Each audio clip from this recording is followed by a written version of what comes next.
All right, good morning. My name is George Brauchler. I am the District Attorney for the 18th Judicial District that encompasses Arapahoe, Douglas, Elbert, and Lincoln counties. Aurora is the largest city in our jurisdiction by population, and I have about 88% of that population. The Aurora Police Department is the largest law enforcement agency in my jurisdiction. It is also the second largest police department in the state of Colorado. And it is responsible for a significant portion of the cases that we prosecute in this jurisdiction. And I want to say two things before we get into this specific case. One, even despite this, I believe the men and women of the Aurora Police Department are some of the finest law enforcement officers in this part of the country, and they do tremendous work on behalf of the community that they serve, both in terms of investigating crime and prevention of crime. I see this in my experience, and I've only been in the game 25 years and DA for a little over 7. This is an aberration. Now, I want to tell you something else before we get into the Officer Meier case.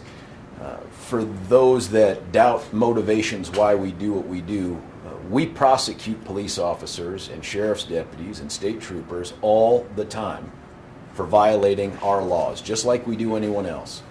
So I had our folks go back and take a look at since I took office in 2012 and see how many law enforcement officers we've prosecuted just for DUI. That's separate from all the others. And we've prosecuted 13 in this jurisdiction, several of them from the Aurora Police Department. Here's a breakdown of what happened to those cases. We had 8 guilty pleas, 1 that went to trial and lost. 2 of those cases are still pending, and 2 had to be dismissed. 1 because the officer or the defendant, who was the officer, died, and 1 because a key witness in our case was deployed as part of their military service, and we couldn't get them back, and the judge ran out of patience for continuances and made the case go away.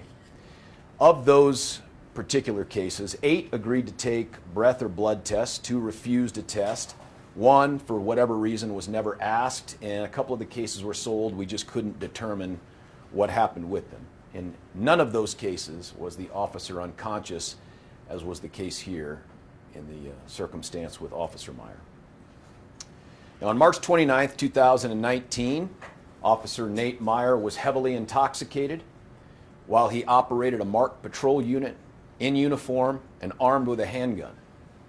I have no doubts about those facts, but what I lack is the ability to prove that beyond a reasonable doubt in court. And the reason I lack the ability to do that is because the decisions that were made at the scene by other members of the Aurora Police Department, and I want to talk to you about how we got there. 257 days after Aurora PD showed up on scene where Nate Meier was passed out drunk behind the wheel of his cruiser, there was a story aired by CBS 4 on December the 10th. That story was broken by Brian Moss, and that is the very first time we became aware of this circumstance, 257 days later. The next day, December the 11th, the reporter, Brian Moss, came out and interviewed me, and I told him I intended to launch an inquiry into this. And my initial reaction to this was I didn't see anything in the initial reporting that told me that something had taken place here that was out of the ordinary or unusual. My opinion on that has changed as a result of an inquiry that quickly turned into an investigation by our office. Our investigation, and I want to detail for the public how that took place and the timing that got us to here today. First off, I assigned 2 separate chief deputies, and I want to talk about that because it wasn't just random chief deputies. Chief deputies are supervisors in our office. They are some of the most experienced prosecutors and trial attorneys, and the 2 that I assigned were very particular. Each one was the chief of county court, which is where all of our DUIs get prosecuted. One of them, the lead chief deputy in the investigation of this, is also the head of our vehicular assault and vehicular homicide team, so deals with DUIs at a high level on a regular basis. I also assigned 2 investigators to this. Now, I want to tell you why we had to have 2 chief deputies as we get into something called Garrity and some of the internal affairs investigation stuff. But so keep that question in the back of your mind, why there had to be a second chief deputy. So the day after I announced I was going to conduct this inquiry, we reached back out to our partners at Aurora Police Department, and they provided us with a bunch of information. They provided us with incident reports and some body-worn camera footage. I'll talk more about that in detail in a little bit. We had to go seek a search warrant and execute that search warrant the day after Christmas to get our hands on the internal affairs investigation in its entirety. The reason for a second chief deputy is this. There is a case that I'll go into some detail about called Garrity, and it is a case that exists and is used largely for law enforcement that says when an officer is being investigated for misconduct internally and their employer, that chief of police, says to them, if you don't answer questions about what you did and why you did it, I will terminate your employment. They're allowed to do that, but that statement gets protection. That statement is considered compelled, and that means we don't get it at trial. And I'll talk a little bit more about that. That second chief deputy was assigned to look at those portions of the internal affairs investigation that I could not consider by law in making a charging decision and a decision to prosecute. And I will tell you that it was only last night, as we prepared for this, that I had my first conversation with that chief deputy to discuss the information that they discovered from inside that internal affairs investigation and the other documents that Meier provided during that investigation. The other thing we considered, and we started to get these things in January, we were able to interview two of the lay witnesses, the citizen civilian 911 callers who observed Meier passed out behind the wheel. We also obtained additional records from the fire departments and EMS. Those became critical, and in my opinion, their observations and statements became largely dispositive of my ability to prosecute successfully at trial. We interviewed two responding officers who, although they had generated reports for purposes of the IA investigation, had never been interviewed as part of the IA investigation. The last of those interviews was finally able to be scheduled not because of us, but because of them this week. And that was the condition precedent to us being able to make a final decision and have this discussion with the public, which I promised you long ago. We interviewed the EMS personnel and the paramedics who were not previously interviewed. We also reviewed all of the dispatch records to try to find out what communications were taking place outside of the public eye. We looked for any additional reports that may have been generated, and I'm going to call them READY reports. READY stands for Report Every Drunk Driver Immediately. And we were looking for anything. State Patrol, Arapahoe County, Aurora, anybody that might have called in to see this vehicle driving suspiciously. We found none. I want to talk to you about the evidence that would be available to us at trial because, frankly, the reporting job has been good enough that it covers not only that, but a bunch of stuff that I won't get to use at trial.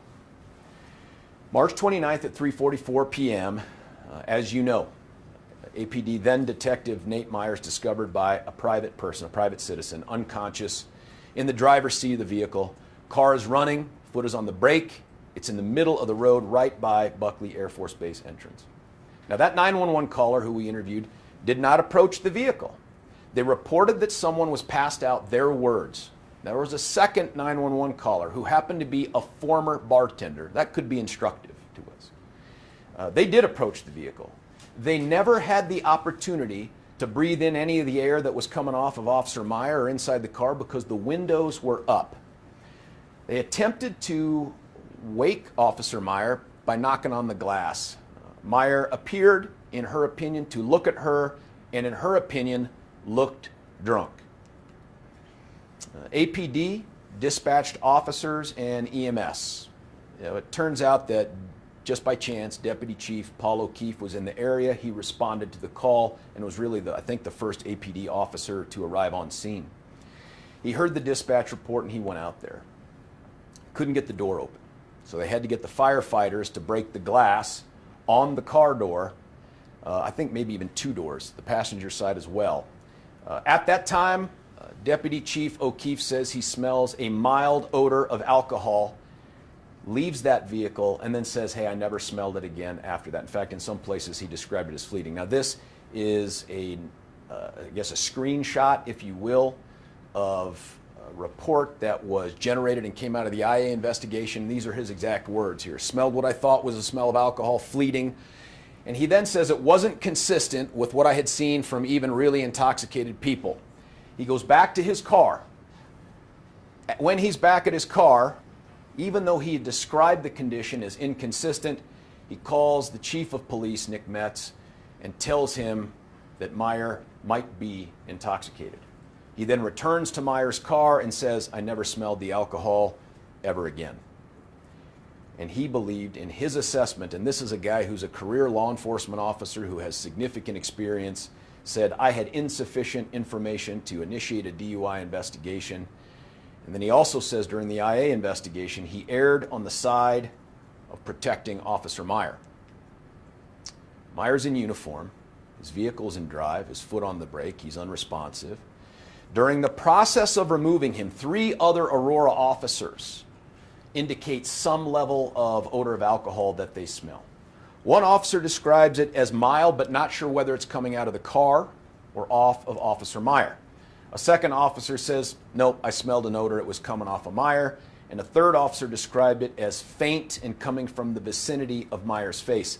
Here's what's important. None of those observations are communicated to EMS personnel. That plays a significant role in how they assess this case as we move forward.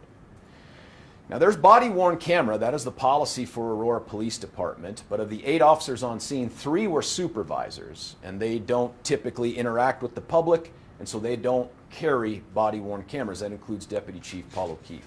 Of the 5 that were on scene, 1 had claimed to have a battery issue. Their body-worn camera wasn't charged, so there's no footage there. Of the 4 others that recorded video, because of the turning on and turning off of the body-worn camera, we have a total of 16 minutes and 20 seconds of recorded footage. Here is some of that footage. Now, I give you this clip because this is one that was emphasized in the early reporting, where I think it was Lieutenant, I may have said officer, I think it might be Lieutenant Van Dyke, makes a comment to another officer here. Flawless. It feels like technology should work.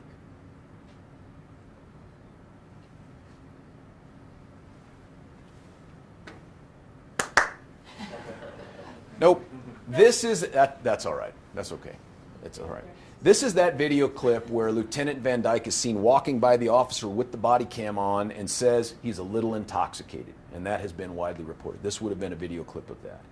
This is statements that came out of the IA investigation where he says that. How did you get that information? Had to ask him, where did you get the idea that he was a little intoxicated? He said, I got it from Officer Rivas. What did Rivas say? I don't remember the exact words, in essence, if it was intoxication or the fact that he was drunk. So it was important for us to talk to Officer Rivas as well, or to get his statement. And he said, I just was sort of guessing that. I'd smelled alcohol. It's been a little while since I've done a DUI or anything like that, you know. But that was his conclusion, and those were the words passed along based on those limited observations. Here's where it gets difficult for us in contemplating going to trial. There were a number of fire and EMS personnel that came out. 3 separate agencies were dispatched: Buckley, Aurora, and Falk. We interviewed as many of those people as we thought we could. I think we got 5 interviews of the folks from those different agencies. We obtained the records. There were about 10 individuals total, but we wanted to zero in and interview the ones that had the most direct contact with Officer Meier.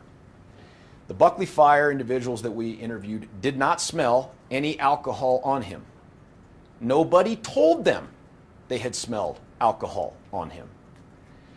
Because of that, and you'll see this repeated with other EMS personnel, in the absence of information that would suggest that this was DUI related or alcohol related, they began to scramble to figure out what is going on with a uniformed police officer in a police car, clearly on duty, in the middle of the day, in the middle of the road by Buckley Air Force Base.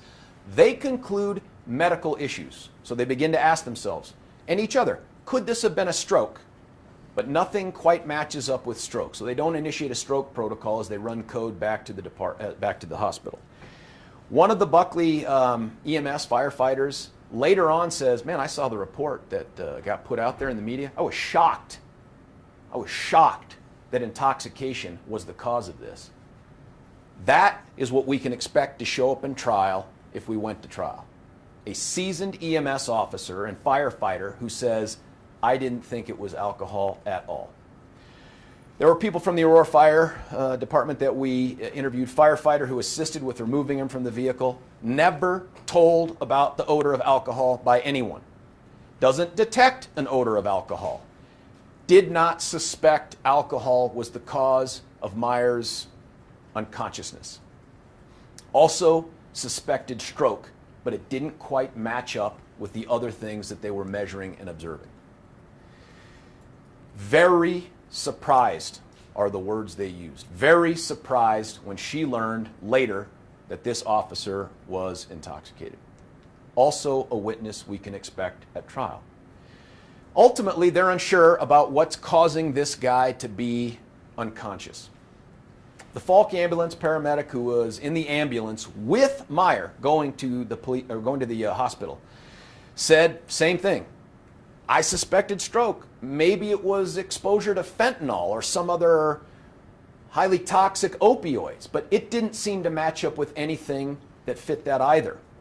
Did not smell alcohol. No one on scene ever mentions alcohol to that person. They did not have that information to factor into their assessment. Buckley firefighter who broke out the window has the first face-to-face contact with Meier.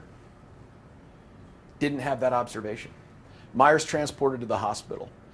Now, a DUI officer is dispatched by Aurora to go to the hospital, but is waved off and told, go home, go back to the road, go do something else. There's nothing to do here. The hospital staff in this case, and this was unusual according to some of the Aurora officers involved, normally they would give an indication to the police whether they thought that someone was intoxicated or not. But what grew out of the investigation was that in this case, the hospital staff were remarkably tight-lipped in the information that they would share with Aurora PD. There is no attempt by Aurora PD to get a blood sample at any time. No request at all. Meier's vehicle is not searched, and this is important for a couple reasons. One, it is a city-owned Ford Taurus. It is a police vehicle. It can be searched without a search warrant and without probable cause. They tow it to the shop. Inside that vehicle, they see a bottle with a clear liquid. It presumably could be water, but in a case where we suspected that someone was driving drunk, it would not be uncommon or unusual for us to seize the bottle and test the contents to determine for sure. That never happened here.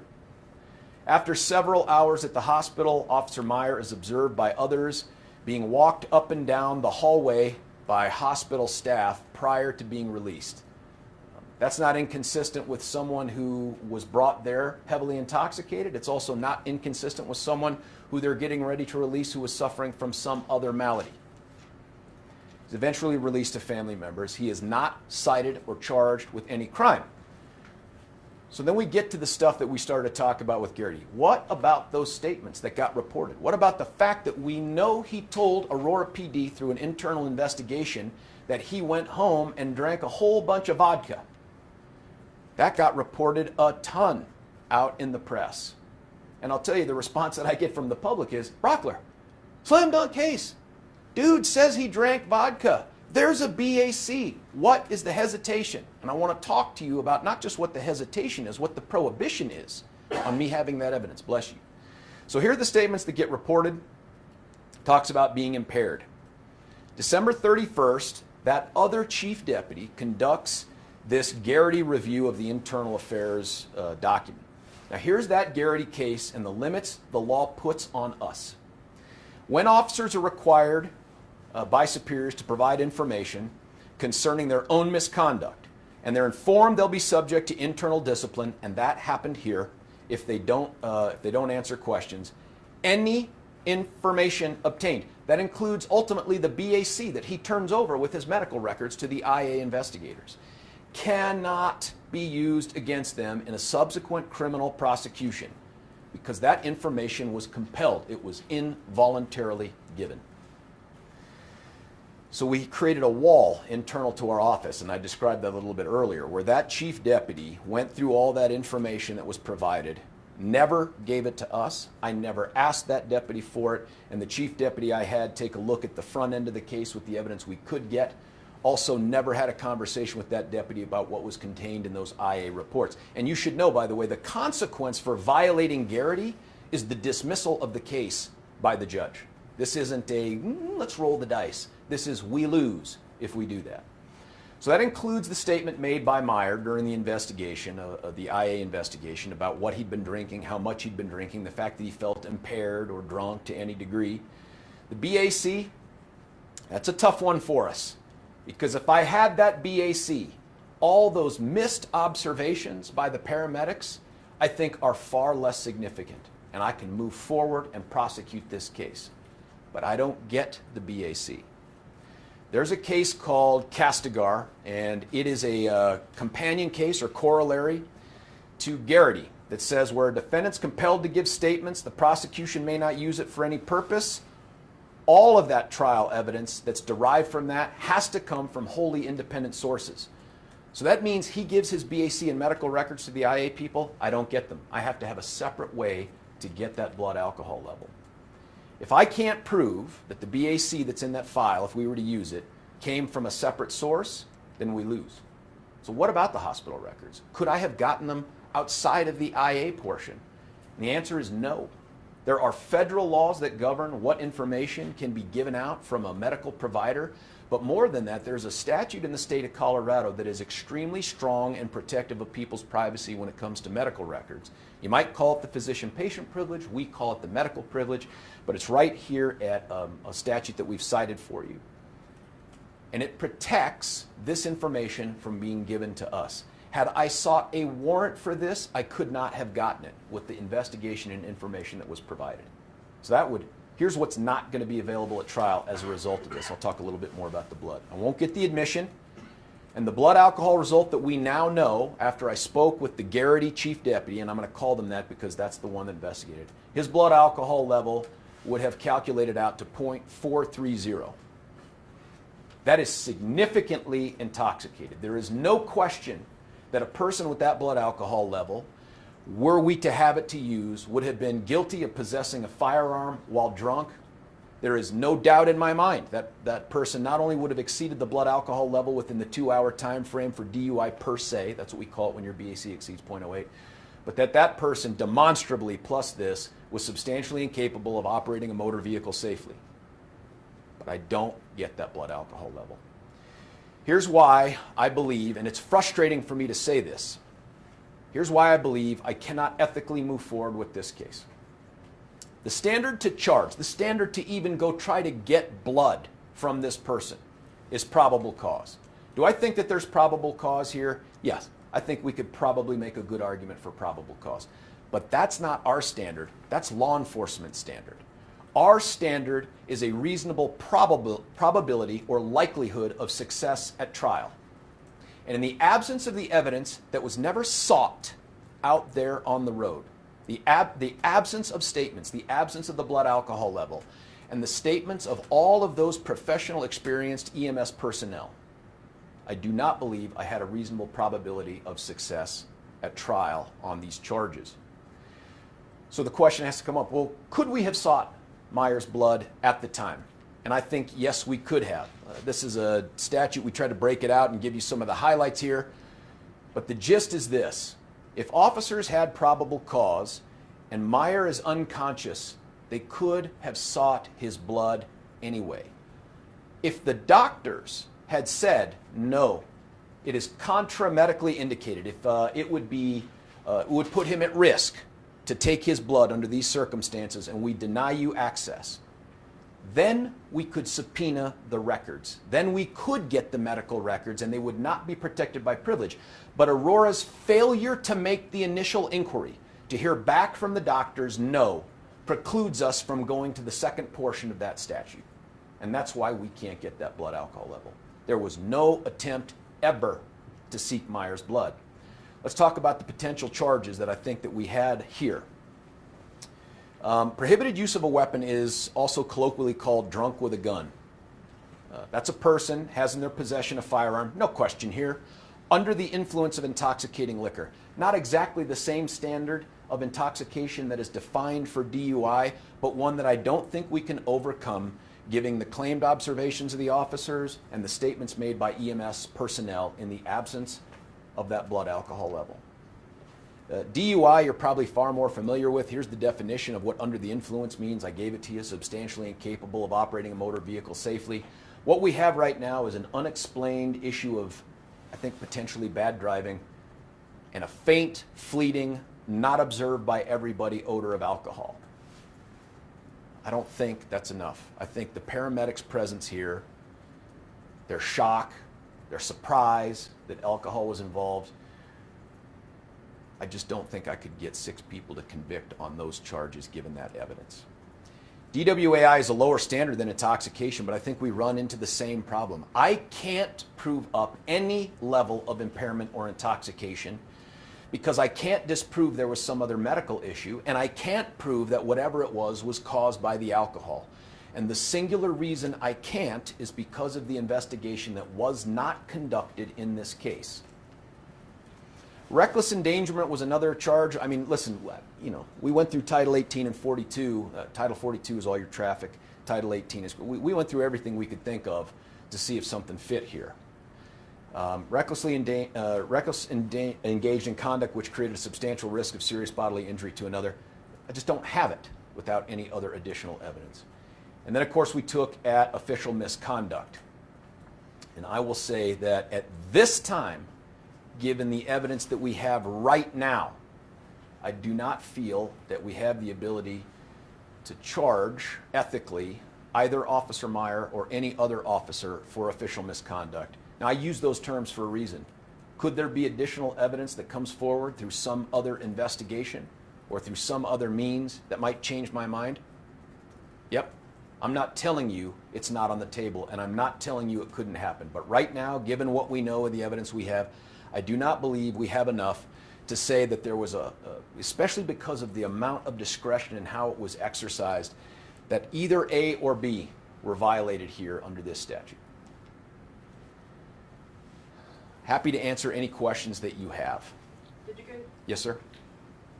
First of all, your reaction to the investigation and the fact that longtime command staff, officers that were at the scene, obviously medical personnel, had no clue this was DUI.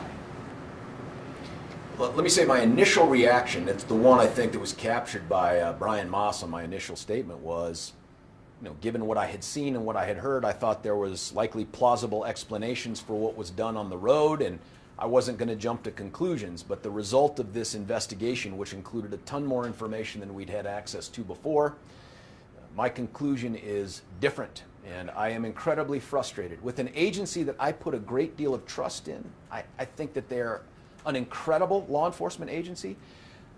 I think it's embarrassing for the 99.9% of the men and women there that they have to go through the community with this kind of thing hanging over their head. I'm frustrated because, you know, bottom line is, if one of us had been in that car and not Officer Nate Meier, you ask me, do I think it would have been treated differently? I do. Amen. On that note, if this was not a police officer, I mean, is it fair to characterize this by the Aurora Police Department? Would you call this a cover-up? I would not. But by the way, I won't use the term cover-up because for me, my definition of cover-up is something far more intentional. They have evidence and it gets destroyed. They have evidence and they hide it. There is something known. I don't think this was known. I think it was suspected, and I think this became an ignorance is bliss moment. I think this became, we don't want to know. We don't want to get evidence that might show what we suspect. I don't think that's a cover-up, but it's a couple blocks from it. Do you think the people of Aurora can trust in their police department that there aren't two different standards, one for the police and one for regular people? Yes, I do. That's why I said at the beginning of this, I think this is an anomaly. I mean, look, in the time that I've been the district attorney here, I've had a very open and productive relationship with the command staff and other police officers, and they have not hesitated to call me in the past when they thought that one of theirs engaged in misconduct. I mean, look, there's a case where we just convicted a longtime beloved Aurora police officer of a felony that subjected him to prison for embezzlement that we would not have known about but for Aurora telling us about it. So this to me is not the norm. in Aurora. This is not how they have done business while I've been district attorney, as far as I know. This was the first time that something like this has happened. I'm frustrated, one, that it happened. Two, that I don't get to know about it until the media reports on it. Because I'll say this too, had one of those officers on the scene thought, we're not sure, is there probable cause? It is customary, it happens all the time on a whole bunch of cases much bigger than this, to pick up the phone and call one of my prosecutors and say, let me run this by you, what do you think? I tell you with the information we have and what we've done in the past with these cases, my prosecutors would have said, yep, go get the blood. Can you provide some clarity on the Garrity situation? You said you couldn't use it in what they said during the IA, but Yep. could you put people on the stand after the fact, public officials, people who now know and are certain that he was drunk? Could you ask them, hey, now knowing what you know, indirectly ask them and put them on the stand? No, I mean, frankly, I appreciate your defense attorney mindset there, which is how do we beat the law? And I'm not saying that sarcastically. That is how do we get around this thing? And believe me, I sent my chief deputy to our chief of appeals, the smarter law people in there that know all this stuff, and said, look, find me a way to get this evidence in. Find me a way to get the evidence, to get it in. But what you can't do is say, okay, I can't get the report, but I'll invite the people who listened to the statements to come in and testify to those hearsay statements, the content of which is protected and precluded by Garrity. I couldn't do that. How can the public trust you to hold cops accountable moving forward? Trust me? Yeah. Trust your office. I mean, I'm not even sure where that question comes from, given one, this press conference and the fact that I began by showing you that we've prosecuted every single officer of DUI that has been brought before us, including 2 from Aurora within the last 30 days. This week, we convicted another Aurora officer of DUI. So the answer to the question is, take a look at our track record over the 7 years and all the officers that we've prosecuted for violating the law. This, I could have done this through something in writing. I could have done this as, hey, there's just no probable cause, nothing to see here, move on. I'm not going to do that because I'm extremely frustrated with how this was handled and the outcome and the position I'm put in to have to stand here before the public to try to dispel this kind of suggestion that somehow I'm in bed with this conduct. I am not. How in the world does this not compromise any future DUI investigations conducted by the Aurora Police? How does it not compromise it? I don't see how it compromises it. I mean, look, the downside of this is there are jurors, potential jurors, right, that come into court who know of this incident and they have some concern or questions about the credibility of Aurora police officers in general. Hopefully that stuff gets revealed in jury selection and we have a conversation about it. But like I said, this is a one-off. You have never come to this office before or heard me talk about any law enforcement agency in my jurisdiction this way before. That's because this one is, it's the most upsetting to me in the way it was handled, and frankly, the impression that it leaves with those who are inclined to question whether it's my ability to carry out my sworn duty to enforce the laws of the state in this jurisdiction, or Aurora's ability to protect and serve and be impartial in the way they enforce the laws. I don't think either of those things are true, but now here we are, and we've just had back-to-back questions from respected members of the media asking that exact same thing, and I tell you, it sucks. Yes, sir. Is there a need for more training for police officers, for I do not first believe responders? I do not believe this was a training issue. And I also believe that had these EMS folks, and they told us this, had they been told there was a suspicion of alcohol, and by the way, for those of you that don't drink vodka or do this work, vodka is the least likely alcohol to leave that kind of emanating odor that would persist in a way that other alcohols might. They said, hey, had someone told us that there was alcohol on board or they suspected it, we would have factored that into our assessment. And my guess is they would have made different decisions. Look, some of the paramedics said, we ran code to the hospital because we didn't know what was going on. If we thought this was a drunk, we wouldn't have run code. What's your advice? What do you want the Aurora Police Department to do should this happen again? Let me defer a little bit on that. I'll give you my personal opinion. But there is going to be an investigation that's going to be conducted by an outside attorney that Aurora has retained to look exactly at that kind of thing, internal practices and what they do. And I don't want to step on their toes. But from the district attorney's perspective, and I have done my own informal poll of other agencies after this incident, If a law enforcement agency suspects misconduct by any of their employees, specifically officers, don't investigate it. Invite an outside agency to come in and investigate it. There was nothing that would have prohibited Aurora right then and there from calling out to Colorado State Patrol or the Arapahoe County Sheriff's Office and say, hey, come out here, here's what we've got, take it from here. Or even meet us at the hospital. We'll tell you what we've got, take it from here. That never happened. And when that doesn't happen and we get this frustrating result, you then get the people out there who are going to start asking questions about, can we trust them to police themselves? Can we trust them to make decisions about future cases involving officers anywhere or on DUI investigations? Man, that's tough. God, that is very difficult. Well, you call this an anomaly, but you didn't hear about this case for months, and there's a bunch of people out there who may feel like there's other cases like this out there. So how do you police the police? Boy, I sure hope that's not true, man. I sure hope that's not true. I haven't seen anything else like this. Honest to God, had you asked me before Brian Moss's story, do you think there's cases out there that you don't know about? I'd say no. So, take it with a grain of salt, but this doesn't feel like anything else we've quite had like this. Could you clarify something you said at the beginning? You Yes, mentioned the other officers that had been charged with DUI. I think you said Yeah. two of them had refused a test. Uh-huh. So can you describe how you were able to prosecute those two cases when they refused to take the test? Yeah, without knowing the specific facts of that, remember the act of refusing is something we can admit against them. We have the opportunity to tell the jury, guess who was so convinced of their own intoxication they didn't want to give you evidence of their sobriety? This guy right here.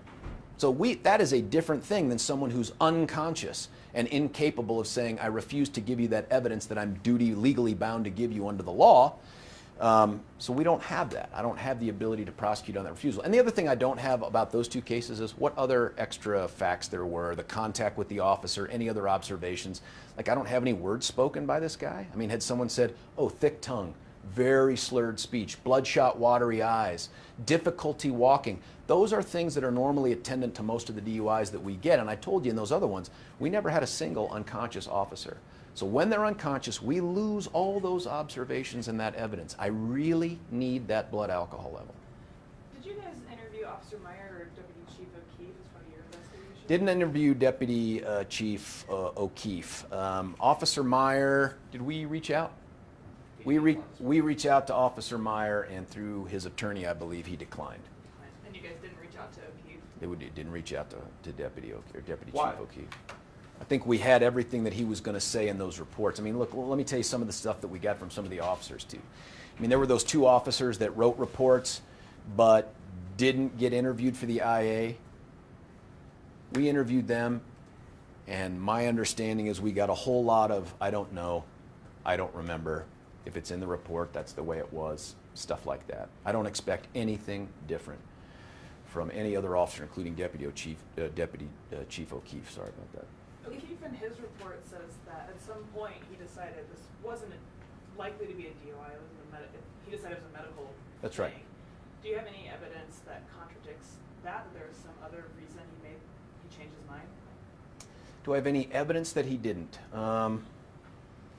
Not usable evidence, right? I mean, dude's a .430 according to the hospital. There's no professional drunk I know who could make it walking around on that kind of BAC. So we know this guy was heavily intoxicated. But you bring up a good question, and that is, especially as we consider charges like official misconduct or other things that took place, there is an exercise of discretion here based on observations that if they're not recorded, I can't reproduce, and I get stuck in this position where I got to think of what can I present to the jury. And I would tell you that if we charged this case, I would do this myself. And I just couldn't see getting around the EMS observations and things like that. If we were to go back and look at every DUI that has been charged by this office over the last 7 years, are you confident that there is no other case that you've used less evidence on to prosecute a DUI? I'm confident, yeah. And I say that not because I have seen every one of those. And keep in mind that up until 2 years ago when El Paso surpassed us, we had more DUIs in this jurisdiction than any place in the state of Colorado. A lot of that's the function of the size of our jurisdiction, 1 million people. But I asked both chief deputies that oversee all the prosecutors that handle all the DUIs, because I was desperate to find some way to move forward on this case, because I thought it would be the right thing to do if we could do it. And the answer I got back from each of those chiefs was, we've never had anything this week. This would be the weakest DUI we'd ever move forward on. And the blood alcohol level, that was taken at the hospital, and how did your office learn about that? Was that a self-reported thing, or what?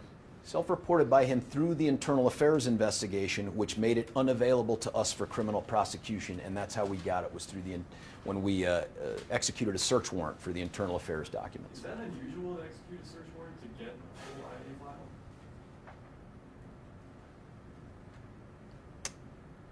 I don't recall ever having to do it before. That doesn't mean we haven't. I don't recall that. I can only speculate as to why we ended up having to go down that road, but it wasn't just turned over. If my math is right, is that about 5 times the legal limit? That's good math. That's more than 5 times. Yeah, More than 5 times. So, given the fact that Deputy Chief O'Keefe didn't initiate a DUI investigation, being the first officer on the scene, saying that he smelled alcohol, does he owe the public a greater explanation than you've heard? I leave that to him. I know what I would do in the circumstance. I would do this, but that's up to him and his attorney and whatever. I wasn't there. And up until this point, I will say this: every interaction I've had with Deputy Chief O'Keefe has been positive. I think he's historically been a great police officer. He's done great in leadership at Aurora. And then this thing happens, and I scratch my head and wonder, what is going on? And the only conclusion that I can come to is that because it wasn't you or I behind the wheel. Did Aurora PD do anything wrong? Anything wrong, and- prosecutable wrong? Yeah. Not that we can find so far. How about ethically wrong? That's a tough call, man. I mean, look, I'm part of law enforcement, but I'm the part that doesn't have to get behind a wheel and put on a bulletproof vest and carry a gun and go around and try to make split-second decisions about observations. All I can tell you is, under other circumstances similar to this, I think law enforcement would have sought blood. Had they asked our opinion, we would have told them to seek blood. Had they sought blood and we got it, we would have fought for it in court, and we would have prosecuted this case for the charges that I mentioned. You used the word protection. He chose to protect. Those are his this words, not officer. mine. His words. Is that wrong? In this circumstance, I don't think it served the public interest. I don't think it was customary, under these facts that they had. My opinion is this largely gets treated differently if someone else is the person in the hospital. That's my opinion. An observation too, I mean, if this officer had .430 blood alcohol Yep. reading by the time he was taken to the hospital, what are the chances are that that was the first time he'd ever had that much alcohol to drink? Be guessing. Or had been behind a wheel, his car or a city car, and officers have a clue. I'd be guessing. I'd only be guessing. It's not that your question isn't a valid question, and it's not one that people in the public won't ask themselves, but I can't know that. I can't know that. Were there other alcohol-related disciplinary issues in his IA file? I did not ask our chief who reviewed that file, and I'll be honest, I'm not sure if that file would have included the past stuff. I know it included everything that we talked about from here. I could do that and see if she had the access to that information, but I don't know. You mentioned you convicted an officer this week for DUI. Can you tell us his name or what the circumstances? Teeples. It was Officer Teeples from Aurora. It was a hit-and-run DUI, and I think it was Castle Rock Police Department that investigated that, and I want to emphasize that. When we get other agencies that do a good job investigating DUIs, we take those things into the end zone, and we do it all the time. I don't care what someone's occupation or position in the community is, we prosecute. I can't do it here, and the reason I'm standing here is to explain to a public that deserves to ask questions and know answers why I don't think I can successfully do it. But it has nothing to do with this person being an officer with the Aurora Police Department. I don't care about that.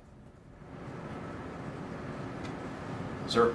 Back to accountability, as a lay citizen here, who would you suggest, or could you suggest, who we could hold accountable and how we would do that? Boy, that's another great question. That is one that I think the outside counsel that Aurora has hired is going to get to an answer on that I can't. Like, what I can't know is everything else that took place at the command level. Everything we were focused with was the incident on the ground, what took place, why it took place, and do we have enough to move forward with charges and an ultimate prosecution. There are some hard questions that need to be asked internally about who knew what and when and the decisions that were made, but that wasn't part of our analysis here. The answers to those questions will also answer, I think, for you, who should be held accountable for what took place, if anybody. George, who told that DUI specialist officer not to go to the hospital? Who waved them off face to face? And I'm going to turn here to my right because one of the chief deputies who led this thing is in the room and he is infinitely smarter than I am. Ryan, do we know? It's a complicated answer, frankly. It went through a couple of different stages within the command staff. All those folks were interviewed in connection with the IA, and it sort of was passed down, I think, from a lieutenant to a sergeant and then to the officer. So a complicated question, frankly, but it was within the command staff and Aurora that ultimately made that decision. So another commander. Somebody above the lieutenant told the lieutenant. Do we know that? Yes. Who told the lieutenant? My recollection is that it went ultimately up to the commander of the traffic division, Lieutenant, or I think it's Captain Lanigan, who was involved in that decision. But again, I don't mean to suggest he was the sole decision maker. It sort of went up the chain from folks at the hospital and then back down through Lieutenant or Captain Lanigan to a lieutenant, and from there to the traffic officer. And I'm sorry, George, since you're the one on the microphone, Yes. Would you mind repeating that for us? Yeah, my understanding from this discussion we just had off camera and off mic was that this didn't start with that DUI officer. It started well above them, maybe all the way up to whoever the commander of traffic was, maybe Captain Lanigan, and then worked its way back down before the decision was made. The point is other senior commanders, senior level people waved off a DUI officer from doing their job. That's what it sounds like. And again, I don't know what they knew. I don't know what they were told. Frankly, that's not as important to me as the decision to not seek it. That is an important decision for whoever's going to do the rest of this investigation to determine what went wrong inside Aurora. But for purposes that we have, I need the people on the ground who are making decisions. I need the people who had the observations, who chose to tell people some things but not others, all of that. That's what I need. Can you give one, like, overall culture reaction to the Aurora Police Department? I don't know if you saw the email from Chief Metz that went out and said Meier owned his own S-word. I don't know if you have a reaction to that email that went out and just the culture moving forward with looking for a new chief. You know, you've said some positive things and some negative things, I guess. What's your overall assessment? Look, that email from Chief Metz, I mean, my presumption is that that was intended to characterize what took place in the internal affairs investigation, and that kind of looks like what happened. And this guy came forward with his medical records and a statement saying that he'd done all these things, but he did it in the protected confines of the internal affairs investigation. I should say something else. I don't think Officer Meier was in a position to be at fault for this in terms of not the conduct of being drunk with the guy, that is, but in terms of the decisions that were made not to seek his blood. It doesn't look like he had anything to do with that because he was so drunk he was passed out. I mean, these decisions were made in his absence, even though he was physically present. So to the extent that he had a singular opportunity somewhere to come forward and say things about what he had done and why he did it, he did do that. I'm not defending him because I do think he beat the system. I just think it was part of the system that helped him do it. So should he be here in court facing these charges? Given the information that we had, if we'd gotten that blood alcohol level, we'd have charged him. If somebody had discussed that BAC, like emails and other records that's outside of the IA file, would you be able to use that? No. If someone sent an email like, No, and again, I don't want to get super technical with what the rules of evidence are, but all of those things would be considered hearsay. They'd be communications of some other thing that wouldn't be admissible for the truth of the matter, which is the BAC. I'd have to get back to the actual blood alcohol test itself, and I don't have a vehicle to get it or admit it into evidence. What else? Anything else from the members of the community? We have two here. Ma'am, any questions? Anything else? Any more questions about me, how I do my job, that kind of thing? Why didn't you just grab the bull by the horns on this? I'm telling you, Brian would tell you this if he was on the mic. Up until like the moment that we made the decision, I think I called Brian like at night, and I'd be like, what about this?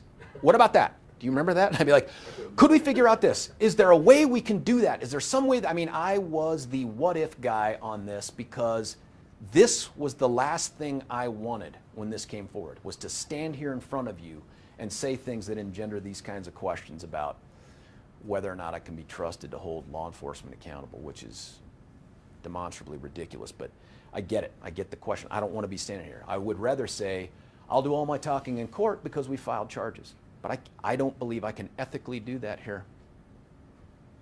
You said you're kind of leaving the door open for official misconduct. I mean, is there anything in particular, any tripwire you'd be looking for? Don't know. When I say leave the door open, I don't want to make it sound super scarier than that. Look, there's a statute of limitations that applies to misdemeanor conduct, and that is misdemeanor conduct. At some point, that will run out.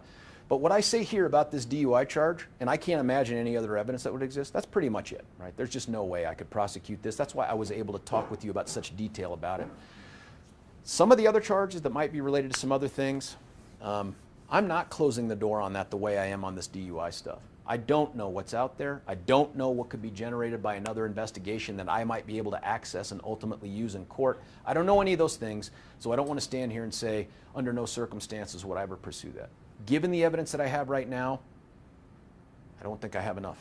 I don't think I could convince a jury.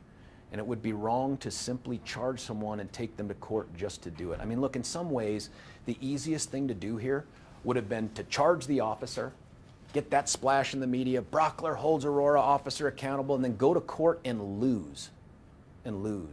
Because all this stuff that we know exists wouldn't get out there in front of that jury. That's not ethical, man. I can't be doing that to people, whether they're in uniform or out. That's just not how I get to use my authority.